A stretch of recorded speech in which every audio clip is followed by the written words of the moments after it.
بسم الله الرحمن الرحيم الحمد لله رب العالمين والصلاة والسلام على سيد الأنبياء والمرسلين وعلى آله وأصحابه أجمعين اللهم صل على سيدنا محمد وعلى آل سيدنا محمد كما صليت على إبراهيم وعلى آل إبراهيم إنك حميد مجيد اللهم ألهمنا مراشد أمورنا وأعذنا من شرور أنفسنا.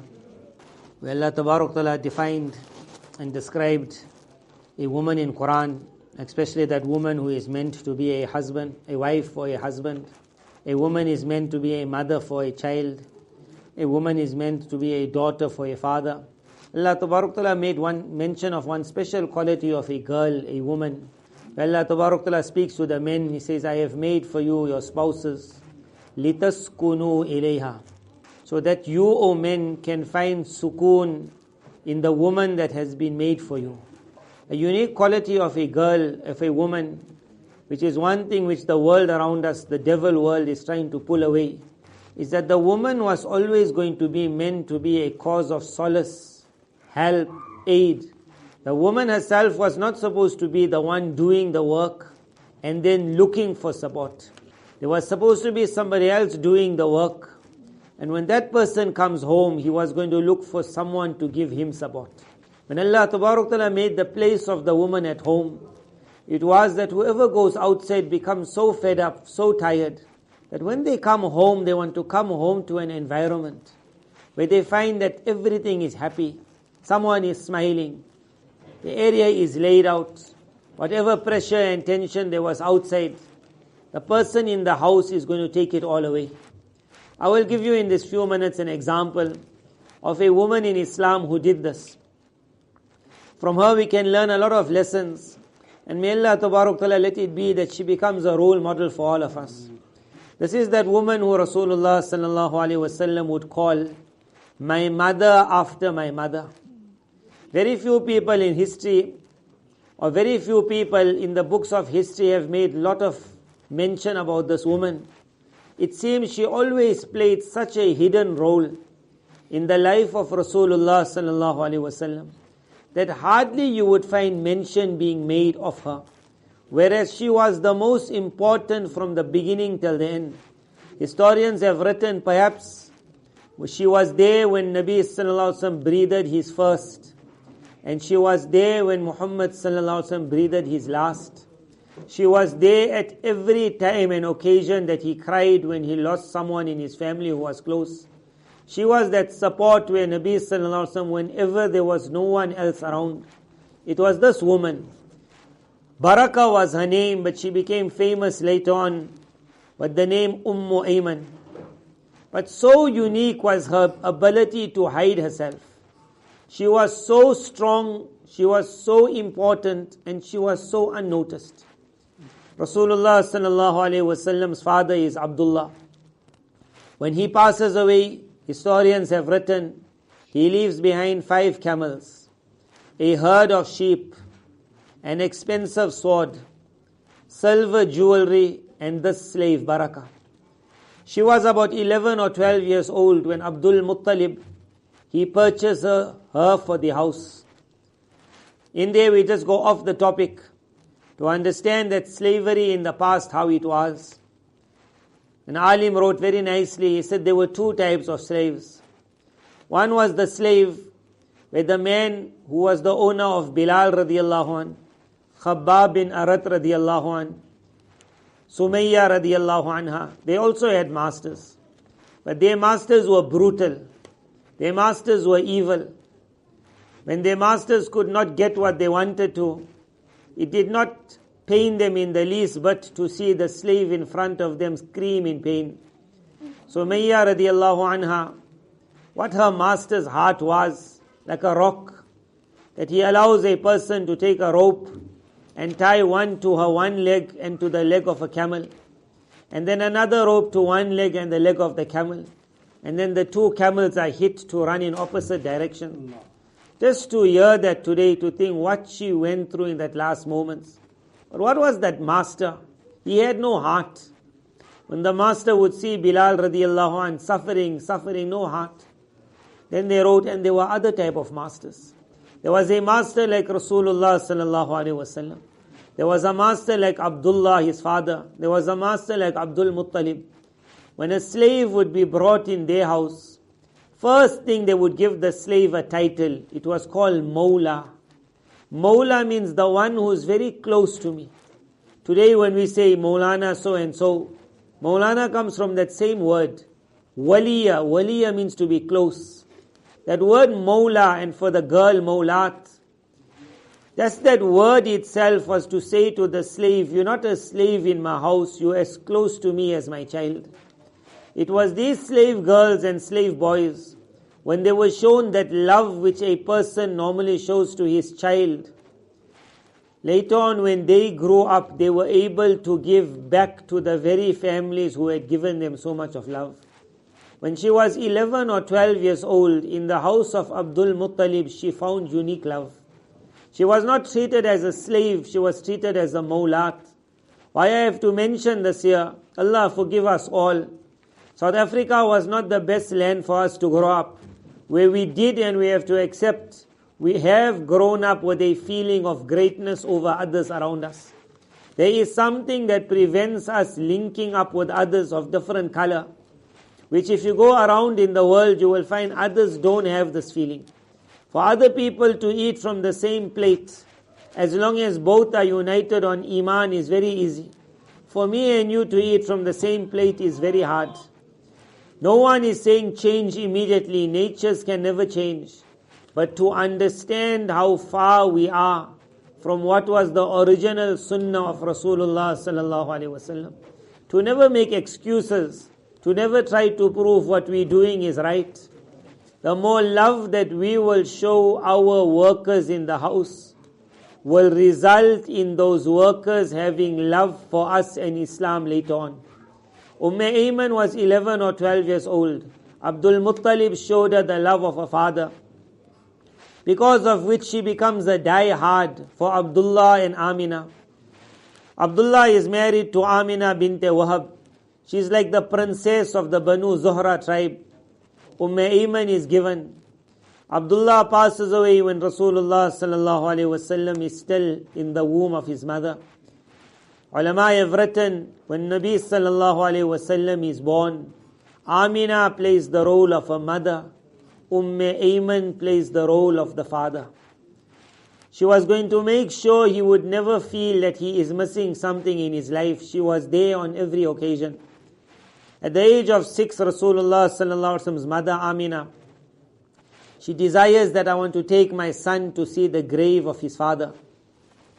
But she will not say to him where we are going. Abdullah is buried near Medina Munawwara. So the journey is made. After visiting the grave, on the way back they reach a place called Abwa.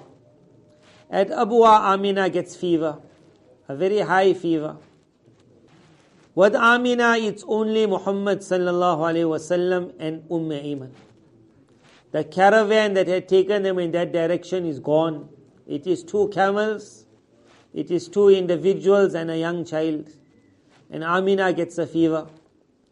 When Amina sits down and she feels that this is my end, she holds the hand of Ayman. And she says, I ask you one thing, that let difficulty never ever come to this child of mine. The love that Abdul Muttalib and Abdullah and Amina gave to Ayman when she was young, she was now going to return all that love to Rasulullah sallallahu alaihi wasallam.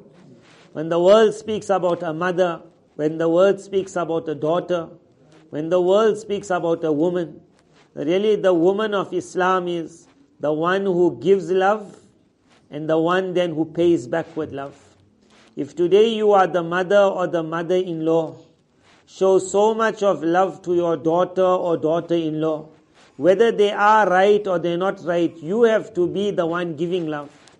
If you can give so much love, a day will come when so much love will be given back. The whole world today is fighting about why someone is not doing for me. In that glorious era at the beginning, everyone was making an effort that they were doing for others. He says, let difficulty not come to this child of mine. With her own hands, Ayman digs the grave. With her own hands, she has to put Amina in the grave. With her own hand she has to close the grave. With that very hand she's hugging Rasulullah sallallahu alaihi wasallam. If she wanted to at that moment, she could have just stood up, jumped on the camel and carried on life.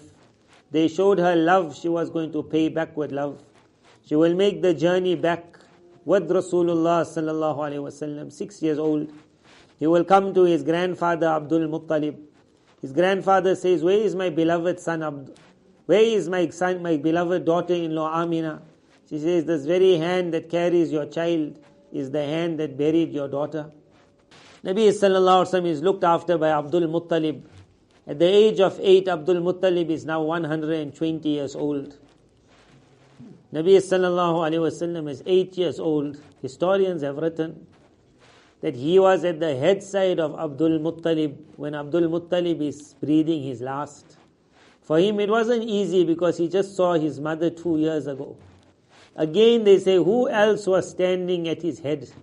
So that when he was going to look for a shoulder to cry, he was going to find it was Ayman again. A mother after his mother. So he cries and he cries and he cries. Abdul Muttalib had made a wasiyat before passing away, that from all my sons, I think Abu Talib will be the best. He says to Abu Talib, this is not just a nephew coming in your house. I want you to treat him even more with more love than you treat your own son. Nabi sallallahu alaihi wasallam enters the house. The wife of Abu Talib is Fatima. Nabi sallallahu alaihi wasallam would say later on when she passes away, she was musharraf bil Islam. Allah blessed her with the Islam. On her demise, Nabi sallallahu alaihi wasallam took out his kurta. He said, use the kurta as a kafan. And then in her grave, before they could bring her body, Nabi sallallahu alaihi wasallam himself got in the grave. And instead of just sitting in the grave, he lied down in the grave. I want you to think about this. He lies down, like how a person is buried. After coming out of the grave, someone asks that, what a thing you did. One is your kurta as a kafan. One is you lied down in the grave. Nabi sallallahu alaihi wasallam says, after Abu Talib, the most favor that anyone has shown to me is the wife of Abu Talib. She says, Wallah, she treated me like a mother. He was losing another mother today. He says, I took out my kurta because I said, Allah, I am not putting not a kurta of this world on this person. I am rather already putting on her the robes of Jannah. He said, I am giving her the hulla of Jannah from here already. Go with my kurta. She said, I lie down in the grave so that the grave will see me lying down and it will say that there must be no difficulties of the grave of this individual. Again, when Nabi sallallahu alaihi wasallam said, when he has lost a mother, after his mother, ulama have written, where is he going to cry? Again they say he cries by Ayman. Finally, Rasulullah sallallahu alaihi wasallam's nikah is made to Khadija radiyallahu anha. On the marriage of Khadija radiyallahu anha, Nabi sallallahu alaihi wasallam now calls Ayman and says, oh my mother, you were with me forever from the beginning. Now that I got married, I think now you can get married also. I want you to think of that wording. Look at how she remained. She also had desire. She also could have thought before this, I need to get married.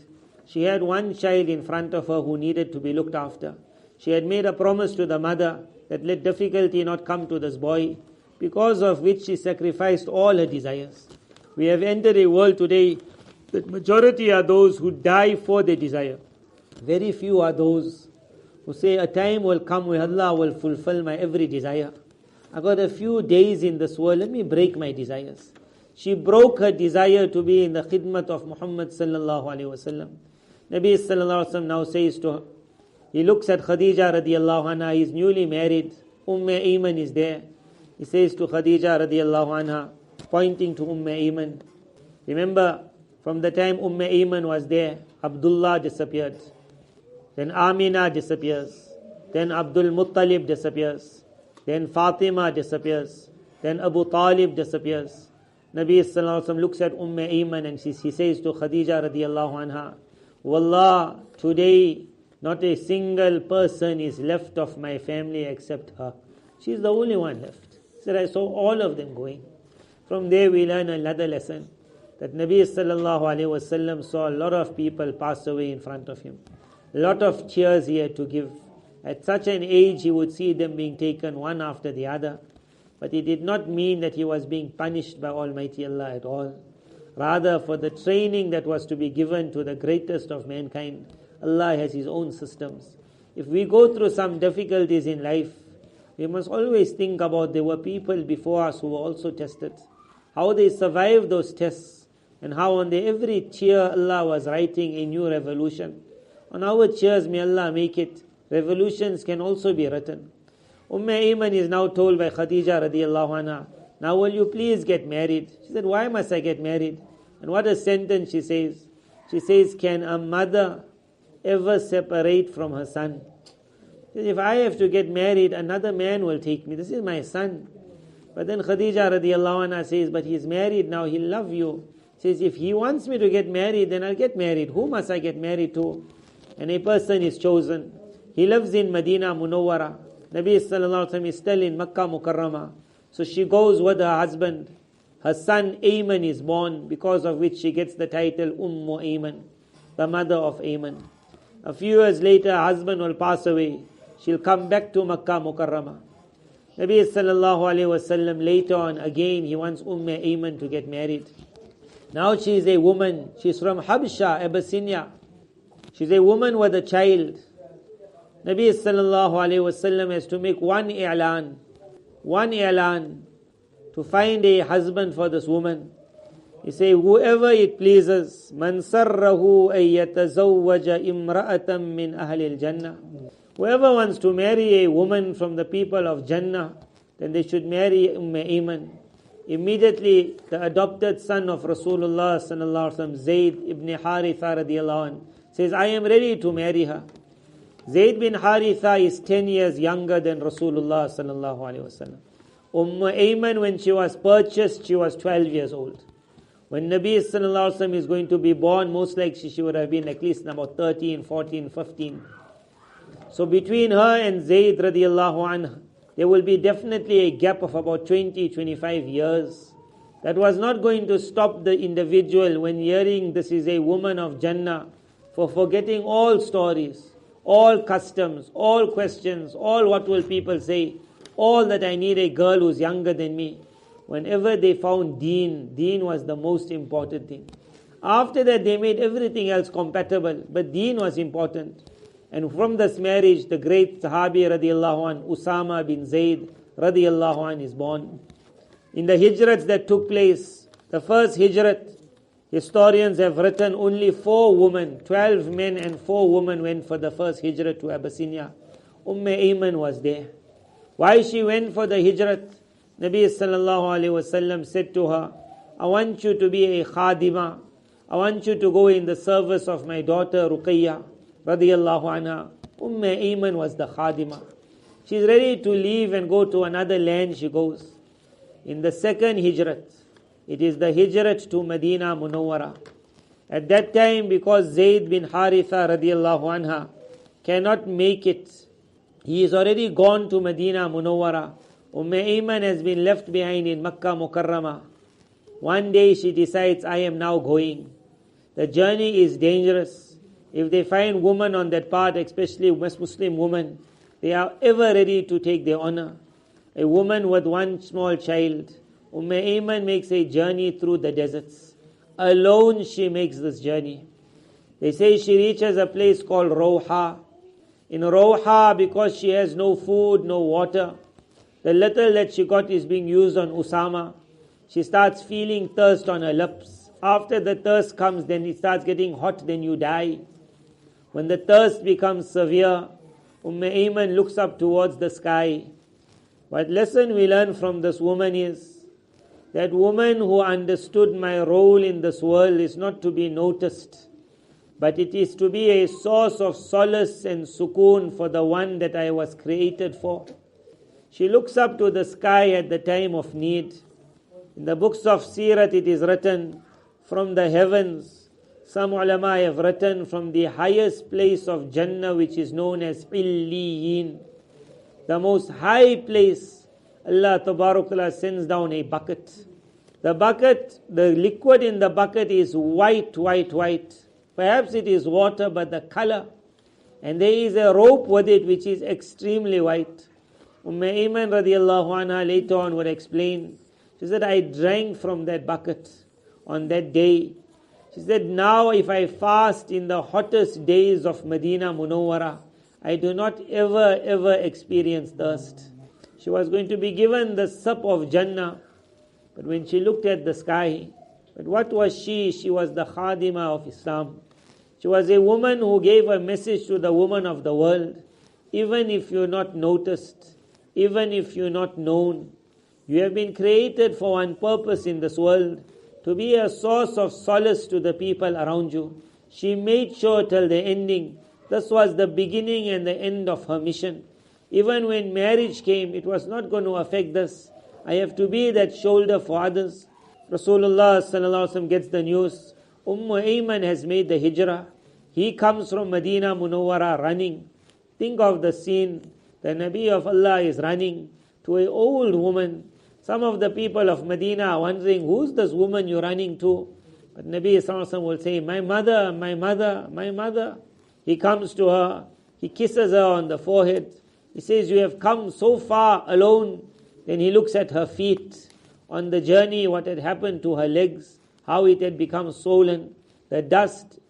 I want you to think of this. Whenever the books of Seerah show something like this, the Rasul of Allah sallallahu alaihi wasallam is on his knees and he's wiping away the dust from Ayman's feet. And then he starts pressing her feet because it has become swollen from the journey. And then he says, oh my beloved mother, sit down.